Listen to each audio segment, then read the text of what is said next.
नमस्कार साथियों, आज हम फिर से इसी कड़ी में आगे बढ़ते हुए BSc second, BSc BEd third year maths गति विज्ञान हमारी बुक चल रही है साथियों। और इसका चैप्टर सेकंड सरल रेखीय गति अर्थात रेक्टिलिनियर मोशन और एग्जाम्पल नंबर फर्स्ट जो कि 2021 के अंदर पूछा गया क्वेश्चन है। एक कण SHM में गमन करता है, ज्ञात कीजिए। यहाँ पर पहला पार्ट हमें क्या दिया गया है, केंद्र से कितनी दूरी पर इसका वेग महत्तम वेग का आधा है।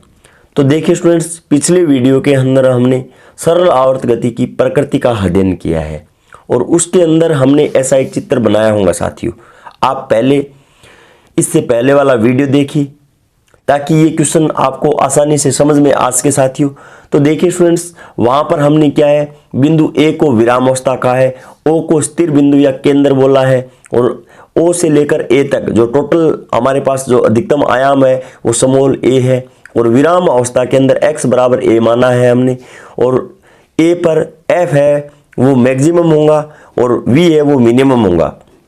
जब स्थिर बिंदु या केंद्र पर x बराबर 0 है तो यहाँ पर त्वरण है वो मिनिमम होगा और वेग है वो क्या होगा साथियों, मैक्सिमम होगा। माना कि SHM का आयाम हमारे पास समूल a है और तीव्रता म्यू है, तब केंद्र से दूरी x पर वेग v के लिए। तो देखिए स्टूडेंट्स, हमने वेग का पीछे एक फॉर्मूला पढ़ा है, वो क्या है, v स्क्वायर बराबर mu a square minus X square और इसको इक्वेशन हम फर्स्ट मान लेते हैं।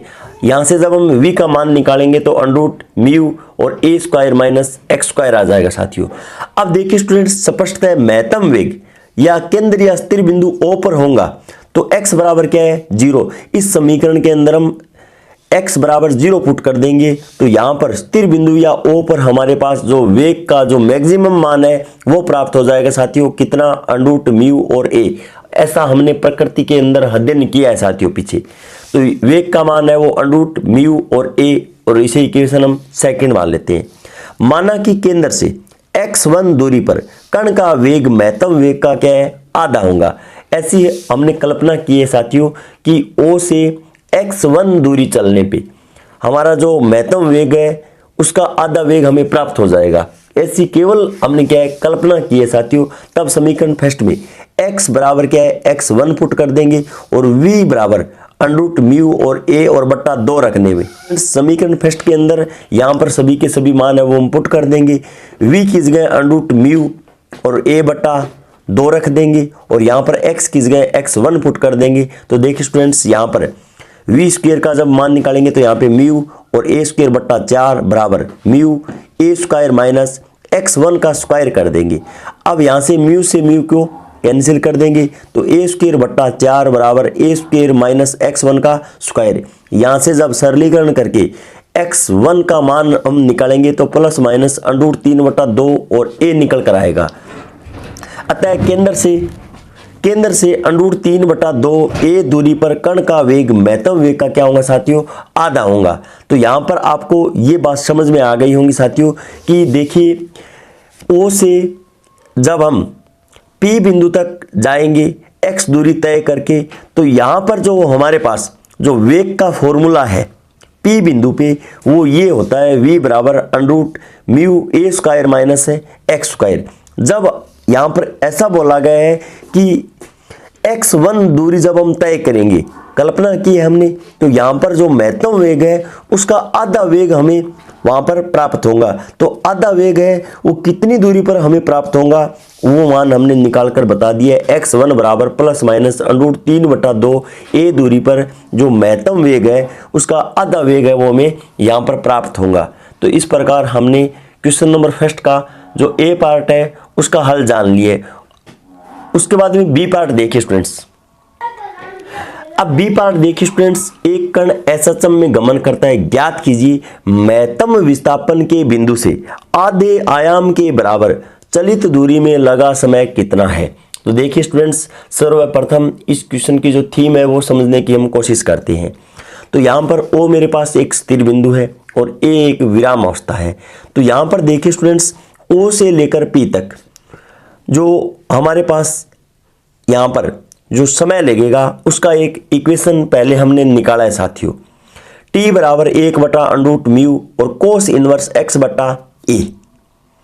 हमारे पास O से लेकर A तक जो टोटल आयाम है वो तो स्मॉल a है और O से लेकर P तक हमने x दूरी तय की है। तो यहाँ तक पहुँचने में कण को t समय लगता है और इसका सूत्र ये होता है साथियों। अब यहाँ पर देखिए स्टूडेंट्स, O से लेकर A तक जो टोटल समय है उसको हमने t1 बोल दिए। क्या है? t1 है बोल दिए। अगर कोई भी कण A से चलकर O तक पहुंच जाता है, इसका अर्थ ये हुआ x बराबर यहाँ पर 0 हो जाएगा साथियों। x बराबर क्या हो जाएगा? 0। तो यहाँ पर जब हम x का मान 0 पुट करेंगे तो यहाँ पर हमारे पास जो t1 का मान है वो साथियों π/2 और अंडरूट म्यू आ जाएगा, क्योंकि कोस के टर्म के अंदर 0 मान है वो 90 का होता है। तो यहाँ पर देखिए स्टूडेंट्स 1/अंडरूट म्यू यहाँ पर बाहर चल रहा है और यहाँ पे कोस 0 और कोस 0 का मान क्या होता है साथियों? π/2। तो हमारे पास t1 का मान हमने पहले निकाला है साथियों। और जो टोटल आवर्तकाल होता है वो यहाँ पर देखिए स्टूडेंट्स, यहाँ A से लेकर O तक t1 समय हो गए, O से लेकर A' तक t2 समय हो गए और A' से वापस O तक t3 समय हो गए और O से लेकर वापस A तक t4 हो गए। यहाँ पर टोटल हमारे पास चारों का अगर हम योग कर देंगे तो हमारे पास आवर्तकाल है वो निकल कर आ जाएगा। तो यहाँ पर हम कह सकते हैं कि t1 का 4 गुना यहाँ पर आवर्तकाल कहलाएगा। t1 का क्या है? 4 गुना आवर्तकाल कहलाएगा। अगर हम टोटल आवर्तकाल निकालना चाहें तो देखिए स्टूडेंट्स, इसको अगर मैं 4 से मल्टीप्लाई करवा देता हूँ, आवर्तकाल बराबर 4 गुना t1, तो हमारे पास 2π/रूट म्यू निकल कर आ जाएगा। तो ऐसा ही हमने लिखा है। हम जानते हैं कि आवर्तकाल t बराबर 2π/रूट म्यू और इसको इक्वेशन फर्स्ट मान लेते हैं।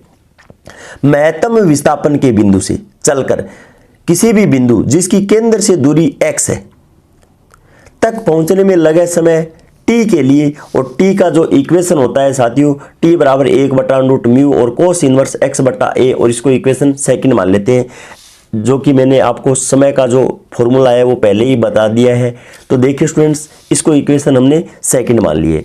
अब प्रश्न हमें क्या कह रहा है? देखिए स्टूडेंट्स, प्रश्नानुसार जब कण आधे आयाम के बराबर दूरी चलेगा तो x बराबर a/2, मान लीजिए हमारे पास जो टोटल दूरी है वो a है, और जब कण यहाँ पर मान लीजिए OA का हाफ कहीं ना कहीं मध्य होगा, मतलब a/2 दूरी जब चलेगा तो x का मान मैंने a/2 लिया है। यदि इस बिंदु तक का समय t2 हो तो समय क्या है साथियों?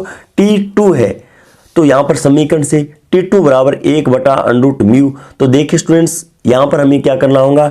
x की जगह a/2 फुट करना होगा। यहाँ पर a से a कैंसिल हो जाएगा, कोस इनवर्स 1/2, और कोस के पदों में 1/2 मान है वो π/3 का होता है, अर्थात 60 डिग्री का होता है।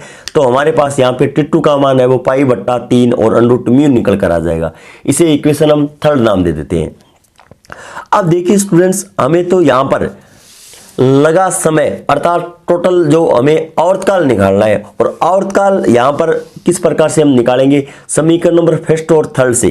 तो देखिए स्टूडेंट्स, हमें यहाँ पर t2 का मान है वो π/3 और अंडरूट म्यू प्राप्त हो जाता है, और आवर्तकाल का फॉर्मूला हम जानते हैं t बराबर 2π/रूट म्यू होता है।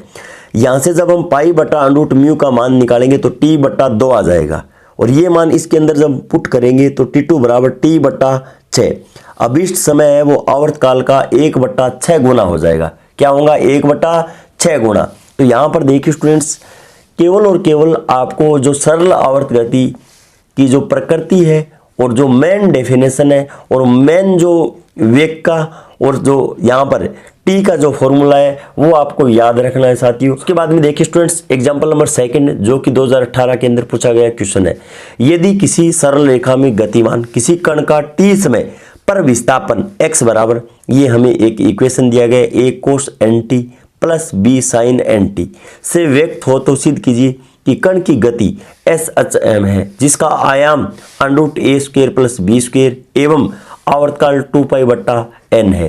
तो देखिए स्टूडेंट्स, यहाँ पर एक खास बात ये भी है कि जब हमें सरल आवर्त गति का विस्थापन x बराबर इतना दिया गया है, तो सरल आवर्त गति की जो मेन डेफिनेशन होती है वो भी हम जानते हैं कि d² x/dt² और उसका मान है वो -μx के क्या इक्वल होता है।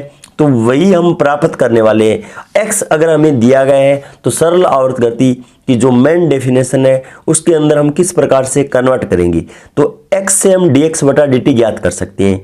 अब देखिए स्टूडेंट्स, यहाँ पर a कांस्टेंट है, cos nt का अवकलन है वो माइनस साइन एन टी आ जाएगा, और एन टी का करेंगे तो यहाँ पे एन आ जाएगा बाहर। इसी तरीके से यहाँ पर बी कांस्टेंट है और साइन एन टी का अवकलन है वो कोस एन टी आ जाएगा, फिर एन टी का करेंगे तो यहाँ पे एन आ जाएगा।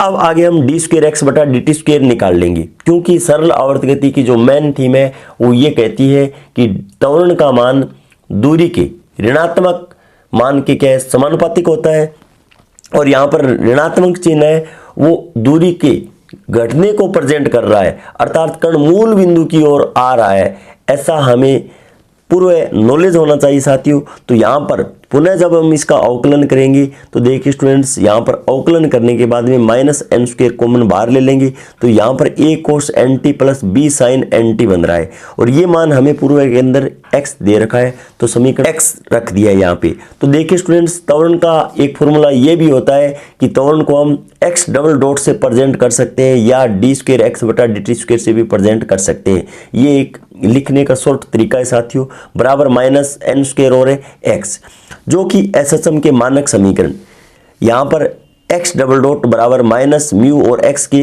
रूप का है। इसकी और इसकी जब हम तुलना करेंगे तो यहाँ पर एन स्क्वायर की जगह केवल और केवल म्यू लिखा गया और कोई फर्क नहीं है साथियों। कण की गति एसएचएम है, कण की गति क्या है एसएचएम, तो यहाँ पर म्यू बराबर एन स्क्वायर, या हम जब एन का मान निकालेंगे तो अंडर रूट म्यू आ जाएगा। और यहाँ पर सरल आवर्त गति के अंदर हम आवर्तकाल जानते हैं, और पिछले एग्जाम्पल के अंदर आवर्तकाल को मैंने प्रूफ करके भी बताया साथियों, टी बराबर 2 पाई बटा अंडर रूट म्यू होता है, और यहाँ पर जब अंडर रूट म्यू का मान रखेंगे तो 2 पाई बटा एन आ जाएगा। और आवर्तकाल तो हमें यही सिद्ध करवाया गया है 2 पाई बटा एन होना चाहिए, और ये निकल कर आ चुका है। जब हमारे पास विस्थापन का समीकरण ये हो तो आवर्तकाल साथियों ये होगा। अगर यहां पर हम देखिए साथियों अंडर रूट म्यू लेते तो यहां पर अंडर रूट म्यू आ जाता, और यहाँ पर अगर हमारे पास n है तो n आ जाएगा साथियों, यहाँ पर कोई सोचने वाली बात नहीं है। और आगे एग्जाम्पल नंबर 9 के अंदर इस कॉन्सेप्ट का सबसे ज़्यादा उपयोग होने वाला है साथियों। जब हम एग्जाम्पल नंबर 9 हल करेंगे तो यहाँ पर इस इक्वेशन की सबसे ज़्यादा जरूरत पड़ेगी। अब आयाम x का वह मान जहाँ dx बटा dt बराबर 0, आयाम x का वह मान जहां पर देखिए साथियों dx बटा dt मतलब वेग का मान क्या है 0 है।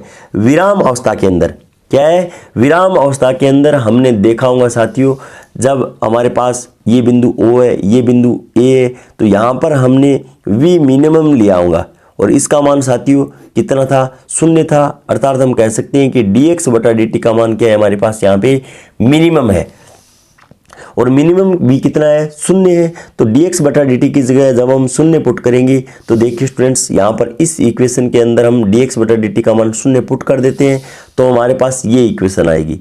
तो यहाँ पर a n sine N T बराबर B N cos N T, और जब हम कोस एन टी का जब यहाँ पर भाग लगाएंगे तो टेन एन टी बराबर बी बटा ए आ जाएगा। अब हम त्रिकोणमिति के अंदर एक समकोण त्रिभुज के अंदर इसको प्रेजेंट कर देते हैं। थीटा के सामने हमेशा लंब होता है, ये आधार है, 90 डिग्री के सामने हमेशा कर्ण होता है, और टेन एन टी अगर हमें यहाँ पर दे रखा है। और यहाँ पर देखिए स्टूडेंट्स, जब लाल बट्टा कक्का सूत्र से हम यहाँ पर तुलना करते हैं लाल बट्टा कक्का, तो यहाँ पर टेन बराबर लंब बट्टा आधार होता है, तो लंब का मान हमारे पास b है और आधार का मान यहाँ पे समूल a है, और कर्ण यहाँ से हम निकाल लेंगे क्योंकि पाइथागोरस प्रमेय लगाकर यहाँ पे under root a square plus है b स्क्वायर। जब हम यहाँ से कोस एन टी और साइन एन टी का मान ज्ञात करेंगे और मान ज्ञात करके इस मूल इक्वेशन के अंदर पुट कर देंगे तो हमारे पास विस्थापन या x का मान है वो निकल कर आ जाएगा साथियों, या आयाम है वो निकल कर आ जाएगा। तो कोस एन टी बराबर आधार बटा कर्ण, आधार का मान a है और कर्ण का मान under root a square plus b square है, और साइन एन टी बराबर लंब बटा कर्ण, यहाँ पे b बटा under root a square plus है b स्क्वायर, और अभिष्ट आयाम, और अभिष्ट आयाम हमारे पास x बराबर a कोस एन टी और plus b sine N t है। यहाँ पर कोस एन टी और साइन एन टी का मान पुट कर देंगे। मान पुट करने के बाद में यहाँ पर इसको सरलीकरण करेंगे तो देखिए स्टूडेंट्स हमारे पास जो एसएचएम का आयाम है वो under root a square plus b square है वो निकल कर आ चुका है। अगली वीडियो के अंदर हम एग्जाम्पल नंबर 3 पे चर्चा करेंगे। इन्हीं शब्दों के साथ जय हिंद, जय भारत।